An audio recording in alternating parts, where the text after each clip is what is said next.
E dashur Jozefin, ti duhet ja dish për falemnderit doktorit se luli të kapi prej zhelesh edhe të qiti jashtë.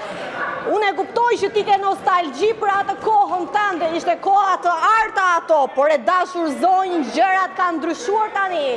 Jemi në një epokë tjetër, nuk jemi më në ato epokën tënde kur të kapje prej zhelesh e të qisje jashtë nga atje lart. Falemnderit i dashur Gazo që më përmende më në fund. Knajsi të përballem këtu me ty, se ta thash atje tek deti i Fierit, po nuk më besove o Xhan, nuk më besove. Ti Gazo erdhe në Fier këtu më shik tej, shiko në sy. Po, shiko illo.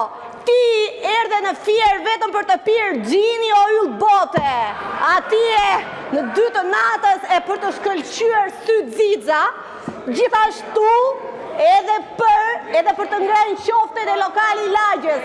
Për këta erdhe ti, sepse ty nuk pati Fierak të hapte deret, nga Lushnja, nga Divjaka, nga Roskoveci e nga Patosi. U kalove gjyshërve atje në Patos edhe nuk i ndinjuan të shihnin fare.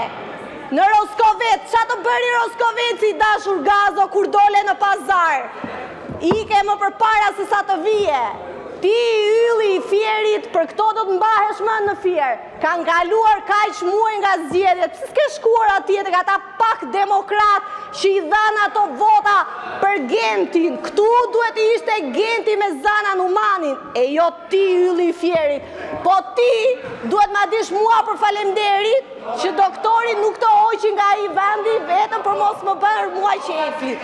Kështu yll. Rrise, tek fjalimi do të kujtoj një shprehje të bukur që ja ke thënë babi të Zenit. Do ta them ju. Po, ma ka mësuar ata që pjeti gjini, ajo është kategoria jote, se unë nuk i njoh. Kategoria jote, o yll. Po ti je një njeri që vetëm për të përdredhur erdhe në Fier me atë trupin tënd si për tek domatesh, kaq kisha unë, do të përball